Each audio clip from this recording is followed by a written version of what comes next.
My name is Thomas, and I'm 25 years old. A few months back, I got a job at McDonald's.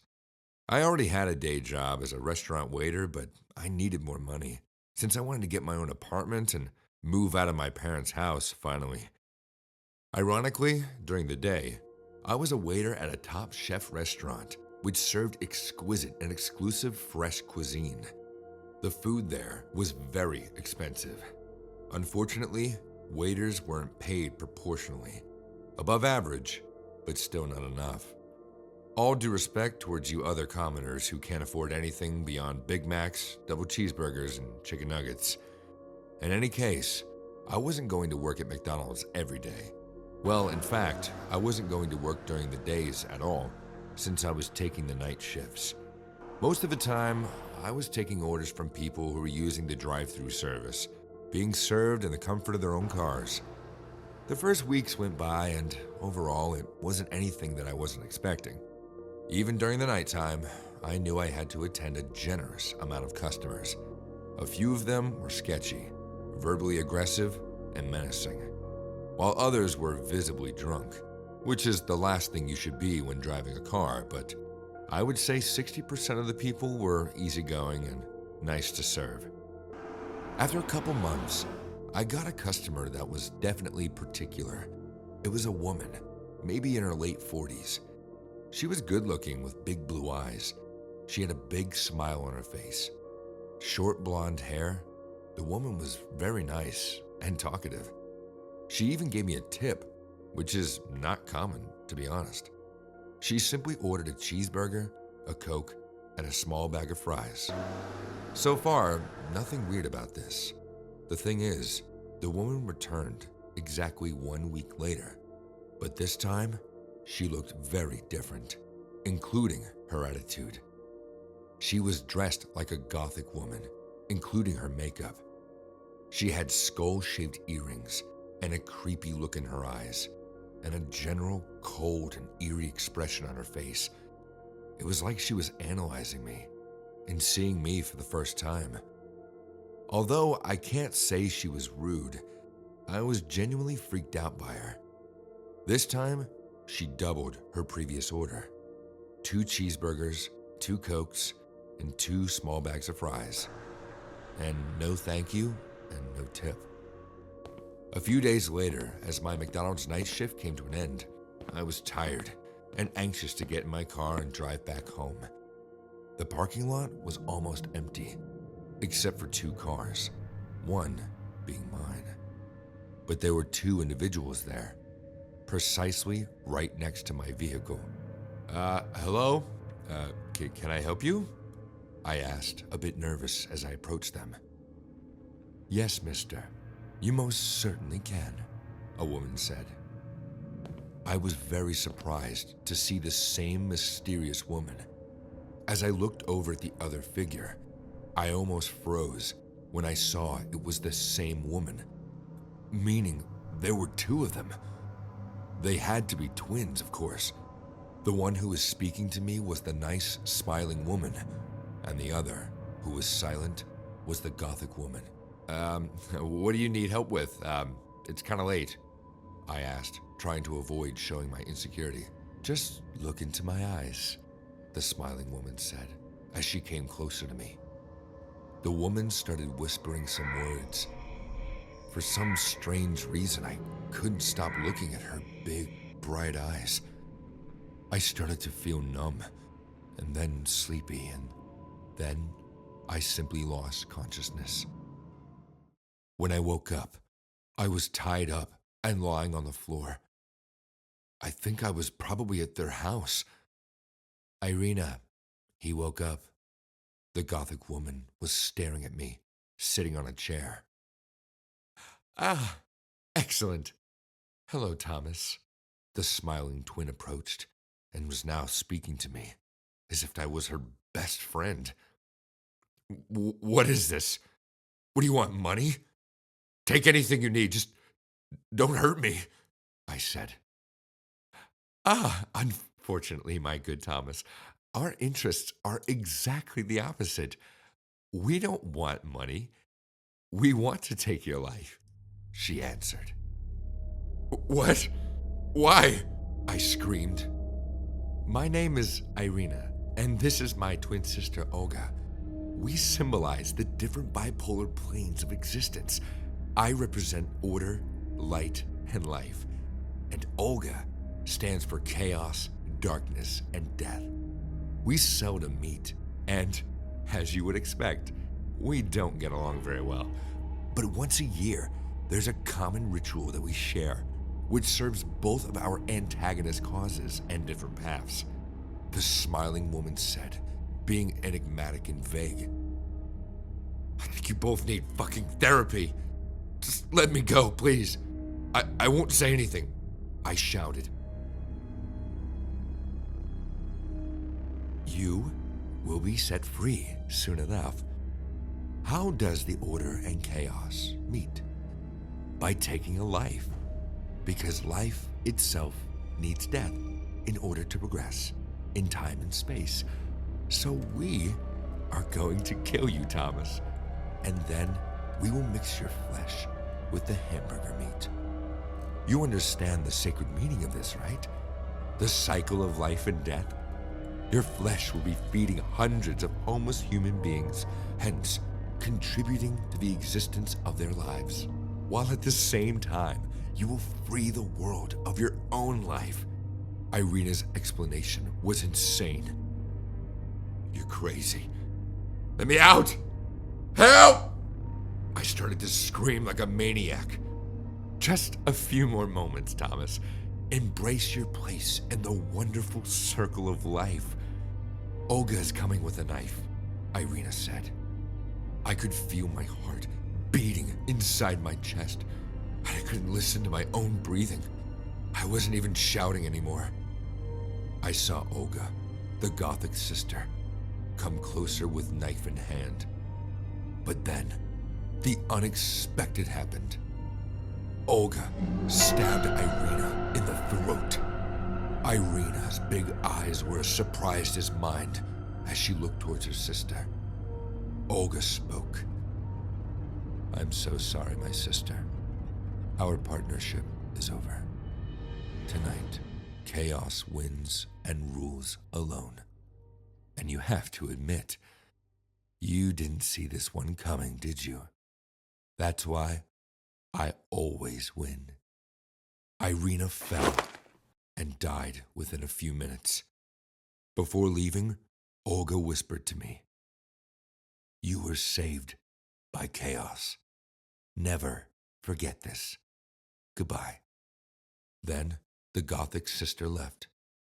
The next day I was found by my colleagues and they called the cops.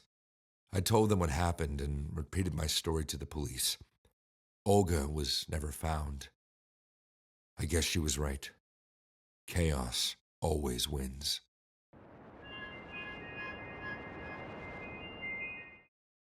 The hunger to make some extra income drove me towards a part-time job at McDonald's a few blocks from my house. It didn't cost me extra money to close from work as an editor in a publishing company and arrive for my night shift at the fast food place. So as long as I was willing to work without any complaints, they were willing to hire me. I convinced the manager to assign me to the night shift permanently, and it posed no problem whatsoever. My routine was always the same. Wake up each morning, cook, prepare for the day, and arrive at the publishing house by 8 a.m. Once the clock struck 5 p.m., I rushed out and found my way to the fast food place. After closing at 9 p.m., I trekked down the few blocks that came before the condo where I lived. The sad part, however, showed up in how tired I was every evening. Of course, it wasn't easy for a person to spend more than 12 hours outside their home each day. If things went well, I hoped to make enough money to cover my debt within 2 years and then take a rest. But that drive didn't compensate for the stress that overwhelmed me every once in a while. Other times, I loved the urge to cook or eat. Perhaps this could explain the indifference I felt one night after closing. I was on my way home, 2 blocks from my condo, when I heard footsteps behind me. They were silent and subtle, almost like the person wanted me to notice them, but also didn't want me to. I didn't look back for a while. But when the perfect blend of the silent steps and darkness indulged fear in me, I turned. Almost as soon as I did, my eyes caught sight of a shadow. Whoever it was, he ran down the neighborhood, and my impulse caused me to run after him. When I got nearer to the end of the block without catching up, I turned back and chose to return home. But I found myself turning back to look and make sure that no one was following me. I hated the fear that little encounter planted in me. When I got home, I double-checked my locks and shut all the windows, even the windows in my room. I cuddled with fear in my bed that night, hoping against all hope that what I encountered earlier was nothing more than an expensive joke my mind played on me. I slept it off. Sleep must have erased the memory of the previous night's scare, because when I woke up the next morning, I'd forgotten all about the chase and the mysterious stalker. I followed my usual routine and got ready for work. By 8 a.m., I was at my desk in the publishing house. By some minutes past 5 p.m., I arrived at McDonald's for my night shift. I didn't expect anything extra for the day. Customers trooped in and out as usual. But around 8 p.m., almost 3 hours after I arrived, I noticed a seat that was still occupied. I called the attention of one of the workers, and he agreed that the man who occupied the seat had been there even long before he arrived. It piqued my interest. Not because he looked homeless and shabby, but because every time I turned to look at the man, he looked away, like he had been studying me the whole time. I decided to do something about the whole weird situation and report to my manager. But because we were near closing hours, he resorted to leaving him. My lazy-ass manager concluded that he would leave after the shop closed and that he wouldn't hurt anyone. To be honest, on the call it felt like he didn't want to be bothered with whatever he was doing that evening, so I let it slide. True to what my manager said, once the closing hour arrived, the man left without being cajoled. Although he didn't order one thing. I also left and started my journey back home. I wouldn't have remembered what happened to me last night. Not if it didn't happen to me again. I was not far gone when I heard the same footsteps behind me. Slow and subtle, as though the person wanted to, and also at the same time didn't want to be noticed. I turned sharper than I did the night before and didn't wait for the individual to run. I ran in their direction in the dark. But the person was smart, too. He took to his heels and hurried off ahead of me. I didn't catch up with him in the end. I loathed how tiredness had reduced me to the weakest version of myself. If it were any other day, or a day when I didn't have to work all day, I would have caught the man. But at least I was glad to have caught on to something. The person wasn't young, and they always ran in a zigzag manner. The next day, when I arrived at McDonald's, I was surprised to see the man that lingered the previous day in the same spot again. Maybe if he didn't pester the customers with his eyes and mannerless drools, I would have left him. But he caused so much pain just by sitting there that I had to alert my coworkers. The man refused to budge. I saw the frustration in the eyes of all of us and decided to lend a helping hand. I had once volunteered at a refugee camp, and so I had some knowledge of handling weirdos. I spoke with the man, and as soon as I did, he reasoned with me and agreed to leave with just one clause. "Please, see me out." I nodded and followed the man as he exited the building. I shouldn't have laid my guard down, but how could I have known that he carried a dagger with him? We were barely outside when he retrieved his hand from his coat and thrust the sharp tool into my stomach. I screamed and fell to the ground. My coworkers came to me while I watched the man run away in a zigzag manner. I should have known. He was the stalker. Blood gushed through my stomach like an open tap, and I coughed. I wished with all my strength that it wasn't as bad as I thought and that I wasn't dying. But my eyes closed and my body surrendered to oblivion. Thankfully, I opened them again a few hours later. That's what the detective who stood guard by my side said. My surgery was successful and I would be out of the hospital soon. I was at least grateful that I didn't end up dead, or worse, alive and handicapped. I asked about the man, and the detective assured me that he was caught and arrested. The detective said that the man confessed to having stabbed me, but he wasn't saying the reason, or his excuse didn't seem like it. The man had claimed that he only wanted to test his new knife, and he felt like I was the perfect prey. I was scared to hear something like that. I told the police about the stalking, and the evidence made me know the man was the same. He took my statement and assured me that the man would pay for his crime. I thanked him for his efforts. 2 weeks later, I was discharged. I still didn't give up my job at McDonald's. Even though I worked under constant fear, I had a mountain of debt to clear.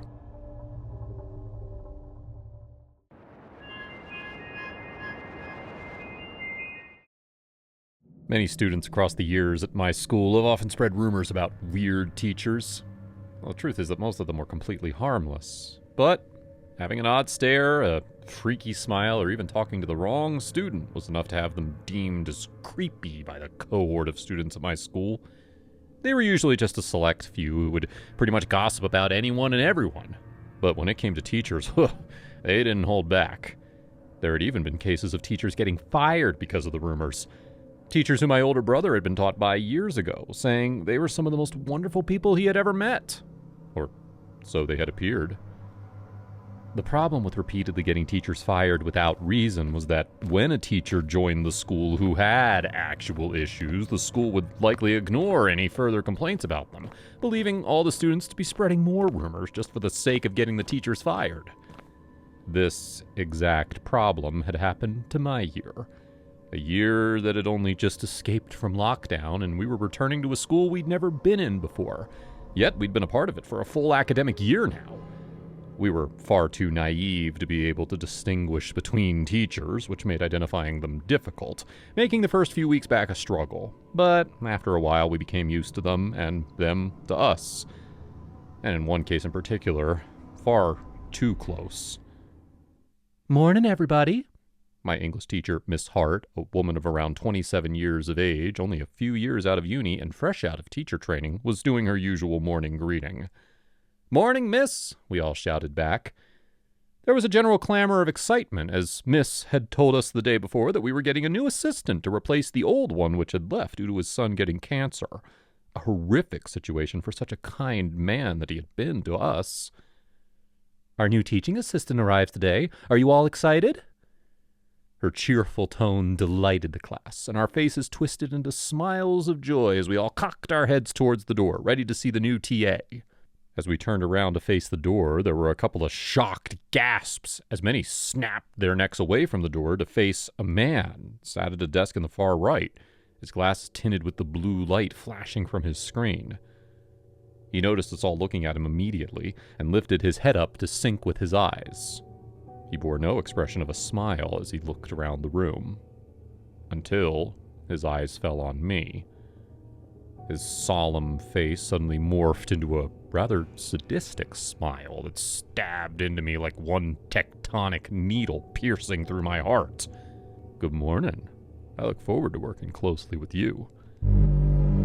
Even Miss Hart was slightly creeped out by his estranged movement and seismic glare as he seemed to be directing his words only towards me.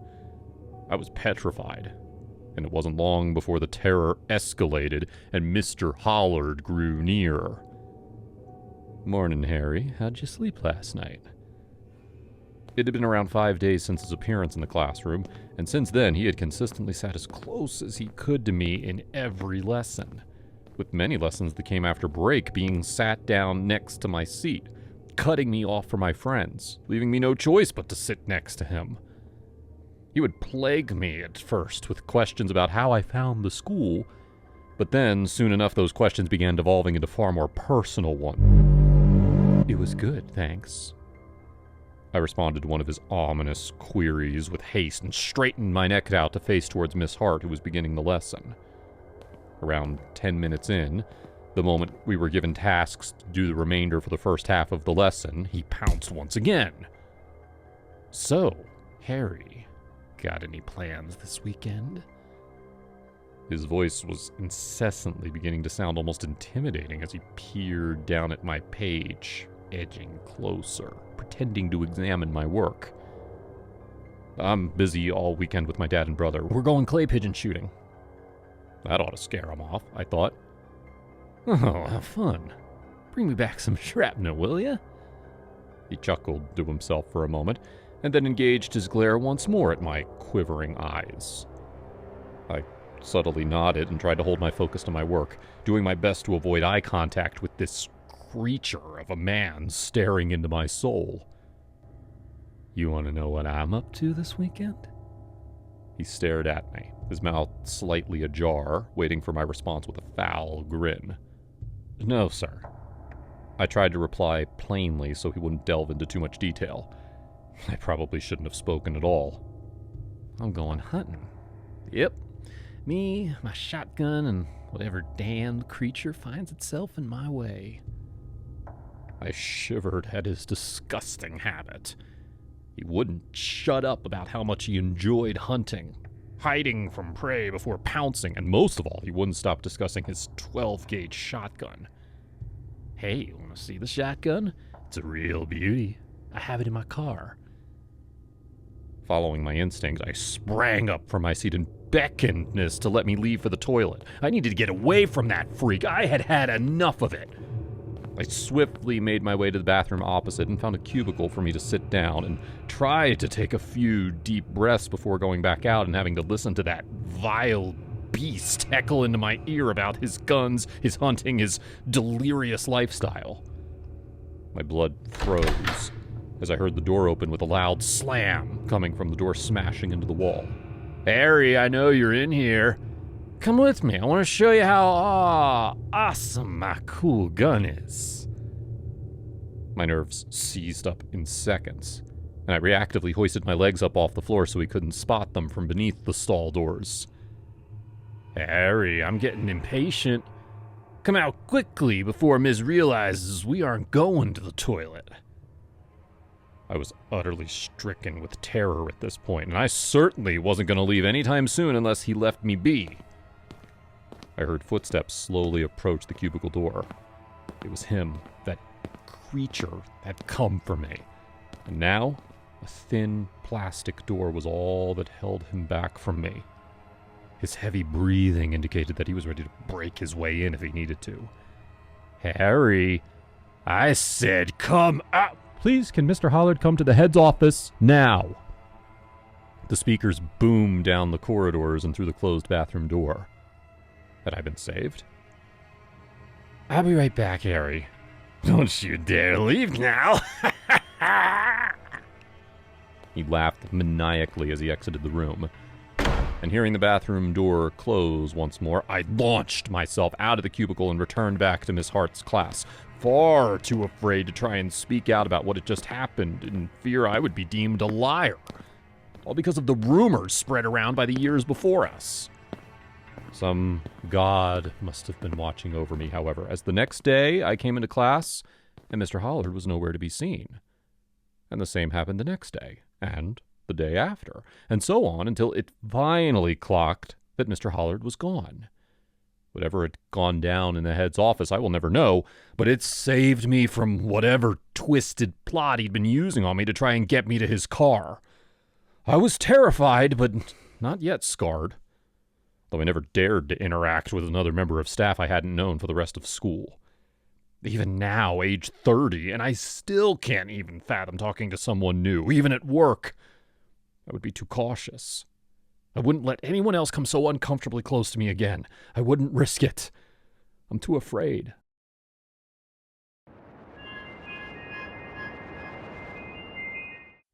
Welcome. This will be where you two are going to stay for the next couple of days. We have amazing activities planned for you. Hope you're excited. Please, go take a look at your rooms and see what you think. You're over at Cabin 4. See you soon. Marquez, our host, returned to the staff shack, and my wife Elizabeth and I were left to explore our accommodation. Wow, it's beautiful, isn't it, Mark? You really paid for the whole thing? I felt slightly insulted by Elizabeth's remark, but considering just how poor we were, it wasn't a surprise she had expected a worse-off honeymoon. Luckily for the two of us, this place popped up as I was searching for honeymoon destinations abroad, and the prices were dirt cheap. It was strange that they were that cheap, considering how luxurious the place appeared to be. The accommodation was located on one of the islands under the Solomon Islands area. The sea reflected the pure blue in the sky, and the water was clear enough to see the bottom, only whilst on the shoreline. We were staying on some kind of pier further out into the sea. On the pier, there was a ring of cabins all around one large opening into the sea in the middle, and each of our cabins had a stairway leading down into the depths. Now, personally, I was marginally afraid of the sea. If you can't see the bottom, then how are you supposed to know what's down there? I pushed aside my fears for Beth. She grew up on a British coastal town, so the sea was like a second home to her, hence the reason why she loved the place so much. Haha, don't worry, honey, I got us a special deal on the place, so money doesn't matter. Let's go look inside, shall we? She nodded eagerly and leaned in to kiss me. She giggled after and headed inside. I followed, mesmerized by both the cabin's beauty and Beth's. Oh my, Mark, there's a back porch that has a stairway leading into the sea. That's so exciting. I'll be sure to go for a swim later tonight. I walked over towards her, admiring the crystal white bed covered in roses, with the rest of the cabin being covered in lavish furniture. Even a TV sat on the wall. I had no clue how they had any wires come out here, but however so, it was impressive for such a small price. Dear Lord, you can't even see the bottom, Beth. What if something's down there? I was shivering a little at the thought of something lurking beneath the wooden stairwell, waiting for a pair of legs to grace the platform, ready for whatever it was to latch on and devour them whole. Oh, don't be so silly, Mark. There aren't any sharks for another 3 miles out to sea. And sharks don't bother to come near resorts like this anyway, considering they hunt sharks around here. Her retort set me straight for a moment. Fine.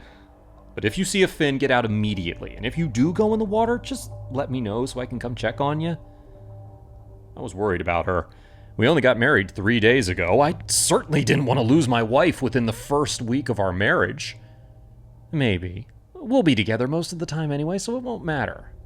Now I'm hungry. Let's go eat, she said, as we made our way outside the cabin, off towards the staff cabin to ask about food. On our way, I looked at the circle opening to the sea in the center of the cabins. It had a slight tint of red in it, and the water was only clear for a couple of meters before cutting off into the murky depths below. I was incredibly nerved by it, but hunger was our focus, so I snapped back into reality. Hey Marquez, we just came to ask about the food situation. Do we have to wait until dinner, or is there something we can eat now? Her eyes were lit up with hopefulness. Sorry, Mrs. Rochester. Breakfast, lunch, and dinner are the only times food's served. But luckily for you, dinner here is at 5 every day, so give us 10 minutes or so and it'll be delivered straight to your shack. Beth leaped into the air out of joy, and we thanked Marquez, then returned to our cabin awaiting the food. What do you think it'll be, Mark? Beth asked me excitedly. Well, as long as it's food, I don't care too much, but I have a feeling it'll be seafood. She chuckled momentarily as we sat down on the little table and chairs inside our cabin and awaited our food nervously. We spoke for 10 minutes before finally hearing a knock on our cabin door. We opened it, and a staff member stood there bearing 2 plates with a bowl on each. He handed them to us and said, "Shark fin soup! Enjoy!" He left immediately, and we sat down to eat. I've never had shark fin soup before, Beth stated as she picked up her spoon and began downing the liquid. Neither have I. I don't like the sound of it, I said as I also began digging in. It wasn't terrible, but hearing how hunting sharks attracted more sharks inland towards the coasts, it terrified me. We didn't take long to eat. It was a thick substance, which made it easier to consume. And soon enough we had left our empty bowls outside, ready to be collected, and both feeling tired. We hit the bed for a nap. I woke up hearing the sound of a scream from outside the cabin. I sat up looking around me wildly for Beth. Her side of the bed had its covers flung off, and there was no sign of her anywhere around the cabin. The scream continued, and so I leapt out of bed, sprinting out the back of the cabin onto the porch to find where the screaming was coming from. It was pitch black outside, with the remaining bits of sunlight being sucked behind the horizon. There were few lights dotted around the area, but there was enough light to see a velvet red liquid pool around the stairwell leading into the sea. No. Beth! Blood and water! Nighttime! Sharks! Suddenly, the scream once again arose from the water, and I could see Beth splashing around, screeching for help. I grabbed her arm and tried hoisting her up at first, but whatever great beast was pulling her from below restricted me from hauling her out. All of a sudden, the door behind me burst open, and in rushed Marquez, followed by several staff members who had heard the screams and had come to help. Two of the staff members fortunately held harpoon guns and dove into the depths below. There was a moment of struggle as Beth wailed in agony, but then the resistance below had suddenly stopped, and we finally plucked Beth out of the water, though only what remained of her. Her entire left leg had been ripped off, and her right was badly wounded, with several teeth marks lining her calf and thigh. Marquez beckoned for one of the staff members to go and call some kind of ambulance service, which they did, and in 15 minutes a boat arrived at the docking area and Beth's mauled body was hauled aboard. I went with her, and we arrived at a small local hospital after 30 minutes or so of sailing. I held her palm in mine tightly, clutching onto her very life essence. "You'll be okay, Beth, I promise!" I followed her inside the hospital, but was restricted from entering the surgical room.